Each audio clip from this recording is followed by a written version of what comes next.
Canciones y más canciones siempre les traigo, que brotan de lo más hondo del alma mía.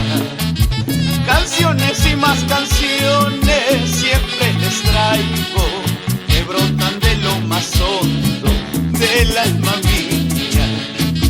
Es un mensaje muy tierno, mi último canto, es el día más latente de mi existencia, porque presiento que pronto llega la hora, aquel Dios es un eterno para mi vida. Dicen que recordar es volver a vivir, y volver a vivir es volver a sufrir. ¿Qué dirás, Edson Martínez? Por eso cantas con sentimiento, con amor. ¡Llora! Cuando de repente llamen sobre mi nombre, alguien que anuncie llorando mi eterna ausencia.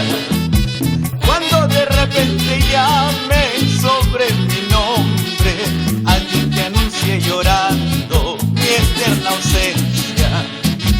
¿De qué valdría que lloren, que sufran tanto, cuando las lindas canciones se han consumado?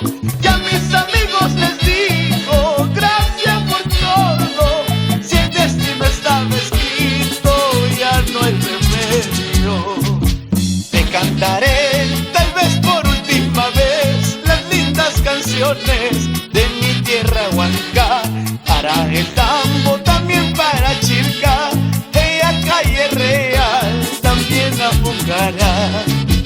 Te cantaré, tal vez por última vez, las lindas canciones